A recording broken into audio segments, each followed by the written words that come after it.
Hey, good evening, everyone. What's up? Y'all know I was not going to stay silent tonight.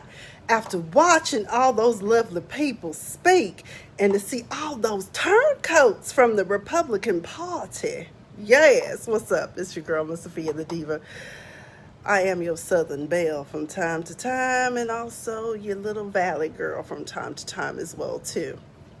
Um, So, yeah, my skin is looking awful today. I don't know if it's the mask or what it is that's causing me to break out these days, but either way. But I just wanted to hop on here real quick. Of course, y'all know my real quick could lead to uh, a 10 to 15 minute litany or spiel. But I just want to say that my forever First Lady, Michelle Obama, gave a very powerful, invigorating speech. Some people are trying to throw shade trees because she pre-recorded her speech. I don't care, but what she had to say needed to be said. She said what she said. She said it is what it is, okay? Being a president is not, you don't become like this person. It reveals who you really are. And one of the things we know about this current president, who I now insist upon referring to as President Coronavirus, he doesn't know what he's doing. And he's one of those leaders that I love to hate, okay, for lack of a better word. These are the people that get a position but don't know how to lead people, okay? That's the problem. And he's also one of those people whose ego will not allow him to humble himself and admit he don't know what he's doing. Okay? That's what's wrong with President Coronavirus, Orange Aid, Agent Orange, President Cheeto, Satan, whatever y'all want to call him. But I really don't like calling his name because he ain't about shit. Okay? It's different this year because it is virtual, which I'm glad to see. I guess, I think the Republicans are also going to be doing the same thing. But it was invigorating to see some of the prior candidates get up and speak. I just can't believe, because I didn't know who Governor Whitmer was, and I was just like, oh my God. So this is the one he keeps talking about, that lady in Michigan. He is a toupee fiasco, is what my friend Felicia said. He's just very disrespectful. He's a misogynist, of course, we know that, because he has no respect for women. He sees us as inanimate objects. We are just someone he can touch and feel and do whatever he wants to do and talk about and be disrespectful to, right? But at the same time, I appreciated my boo. Y'all know he's single and he's 62, so I'll be cool with that. We the age difference be all right.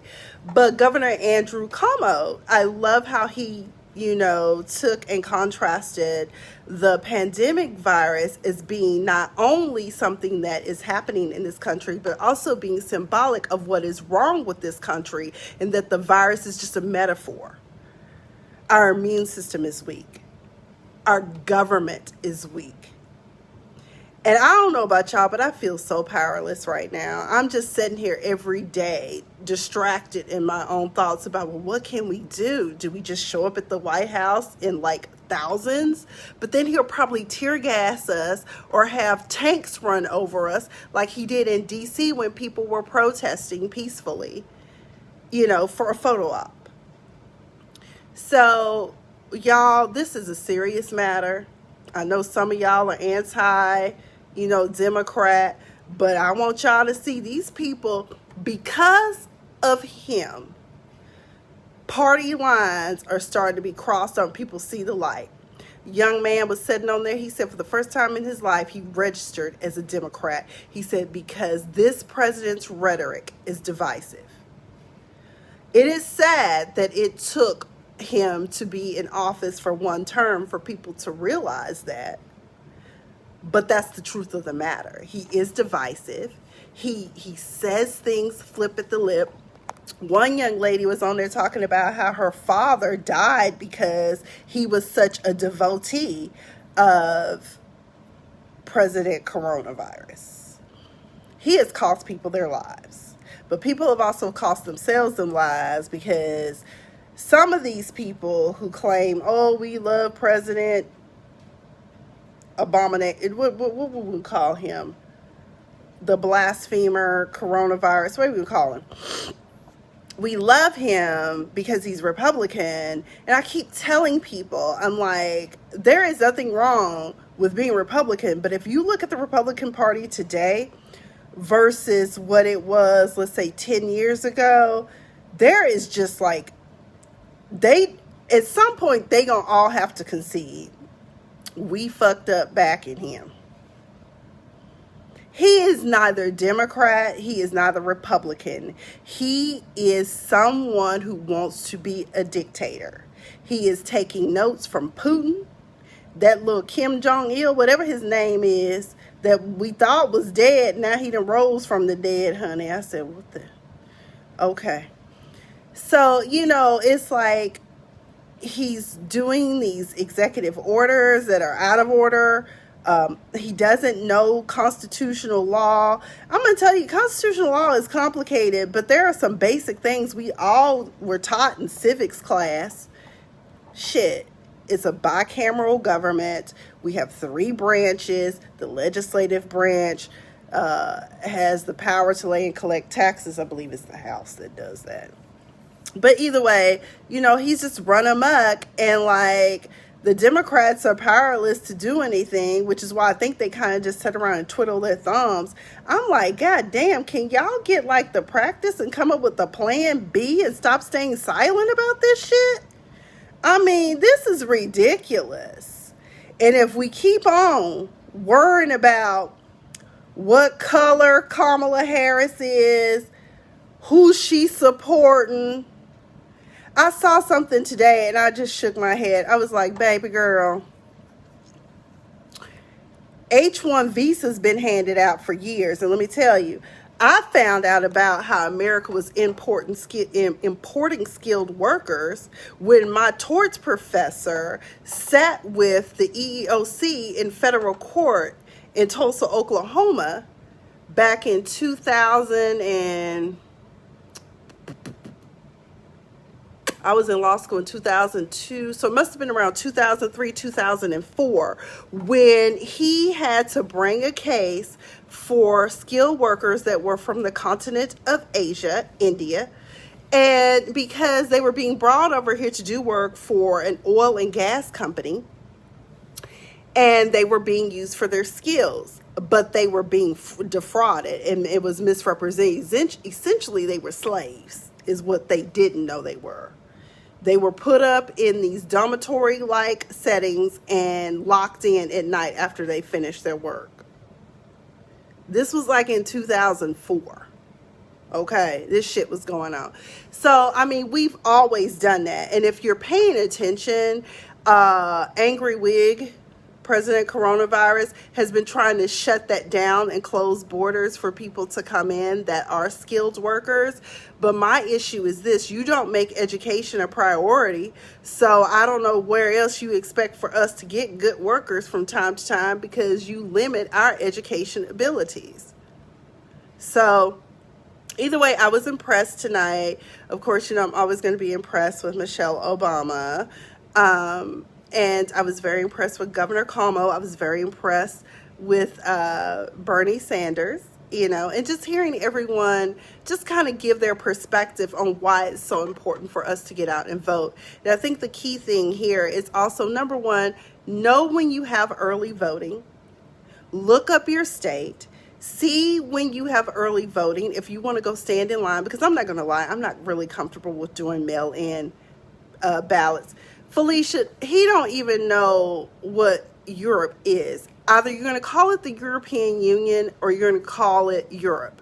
But it is not the Europes, okay? Like the Americas, which is North and South. He's so stupid. I mean, that's why I'm like, we voting for our lives. And I meant what I said. Yeah, maybe you can contain Ebola a little bit better, but with someone like him at the helm, do you honestly think that Ebola would not have killed almost all of us? I'm just saying. Hey, Cheryl. Hey, little sis. I'm feeling encouraged. I'm just sickened by the flip side by Fox. And, you know, we got to listen to that. We need to know what the enemy is thinking. That's how we strategize and come up with stuff to counterattack. And, you know, I was watching PBS because I was looking for the convention because I really wanted to, you know, kind of watch while I'm sitting here working. And that's why I got these glasses on. Y'all know I don't wear glasses. I'm just trying to protect my eyes from these. Oh, shit. Oh, hell, they trying to shut my shit down. So I didn't like what I heard. It was on PBS and they were like, well, you know, the Democrats, they always try to come off as elitist Ivy Leaguers. I was like, well, the Republicans always try to come off as rich and entitled. You know, they had to cheat their way to everything. So I don't know. I just don't see how you can start spreading rhetoric and propaganda that is counterintuitive at this juncture. I get it. Everyone has something that they want. I want indentured servitude to go away. Student loans. I want that shit to be abolished. Because like me and my best friend have talked about from time and time again, we were 17, 18 years old, signing our lives away and didn't know. They sold us $1 and a dream. They felt like they covered themselves by letting us sit in and listen to some disclosure or sign a disclosure. But was that really sufficient? Did we really understand what the fuck we were signing? And then they tell you, this is the only way to get an education is if you take out loans. Baby, let me tell you, if I knew then what I now know, I never would have gone to school without an absolute full ride. I'm talking books, housing, everything. And if I didn't get that, I should have stayed my behind at home in Texas and went right down there to one of them Dallas County community colleges, okay? Cedar Hill, Mountain View. I forgot what's in downtown. Shit, I don't know how I forgot what's in downtown, but you know what I'm saying.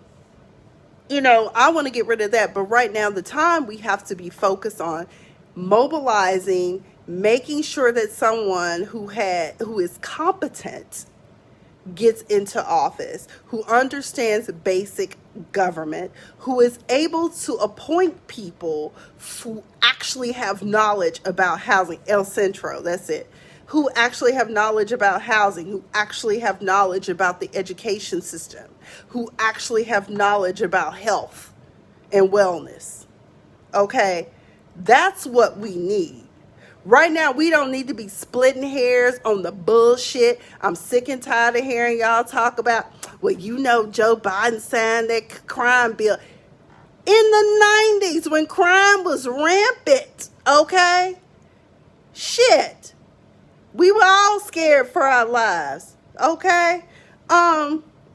And here's the thing. When you're a politician, there are certain decisions you make because people show you the numbers and you're like, okay, let's go with that. And then if it don't work out, you pull that shit back. And now we know the crime bill sucked. It didn't work. What else y'all keep bringing up? Kamala Harris. She Indian. She black. She white. She ain't for black people. She for her people. Who her people? I'm so sick of y'all. I really am. I said that already. Let me stop. All I'm saying is we need to come together, and then when they get in office, we need to form a coalition and take our asses to D.C. and sit before Joe Biden, demand meetings with them, and get what we need. Because the number one mistake we made as black people, we didn't do it when Obama was in office. And now y'all sitting up here blaming Obama for why you didn't get what you thought you deserved. But one of the things I want you all to always remember is this. He wanted us to have universal health care for free. It was never supposed to be taxable. It was never supposed to be we had to pay for it. It was supposed to be free. But because the Republicans, who are very counterintuitive and selfish and feel like, you know, we have to protect the treasury at all costs from the poor people, That is why it was a compromise. So at the very least now, if you have a pre-existing condition, you don't have to try to hide it or continue to go to the free clinic to cover up shit so you can get good health care. At least you got that. But you got to put the right people in office. And I'm sorry, most of the Republicans of that old regime, like Turkey Neck McConnell, or as my friend calls him, Mitch the bitch, he got to go. And y'all need to, again, I will sign off with this. Not only do we need to be paying attention to this major election come up in 2020 on the federal level, you need to see what's going on the state level. And I failed myself and my people here in the state of Georgia because I was so caught up and buried in work. I didn't even realize that we had a runoff election on the 11th. And I really have been beating myself up about missing that. But you got to pay attention. So, I mean, I don't know if you saw it. About 6 of them, my friend Rhonda said, going to be on the Democratic convention speaking. The former Ohio governor is there speaking. He spoke tonight because he's like, everyone sees it now. It's like, finally, y'all see what all of us were trying to tell you in 2016. In 2016, we even revealed to you by, I think Netflix put out something or whatever, or somebody had something out where people were always like, America needs a businessman because America needs to be run like a business.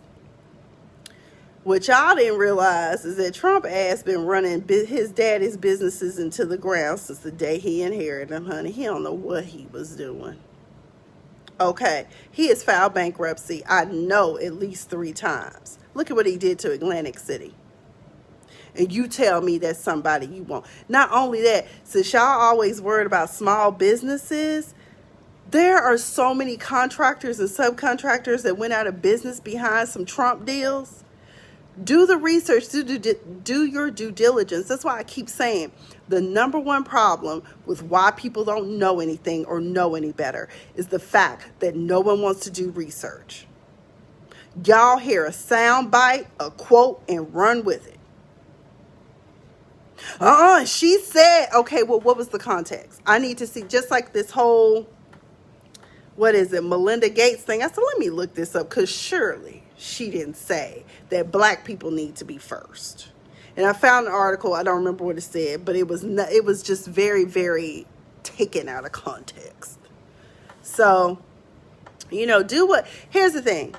I cannot tell you who to vote for or what to vote for, but it hurts me when someone would take a chance and vote for someone who is displaying signs of Hitler-like behavior, who is racist, who is ignorant, who is homophobic, sexist, a misogynist, a megalomaniac. He's mentally unstable. And I would hope that none of you would want to vote for crazy ass Kanye. He's still running. Okay. I don't think he's going to make it on too many ballots because, if you got Mickey Mouse signing for you, that's a problem. Yeah, that's a problem. But, I can't tell you who to vote for, but I would suggest we all vote like our lives depend on it, and I would pray that y'all realize that Angry Wig is not going to save you. He will let you die.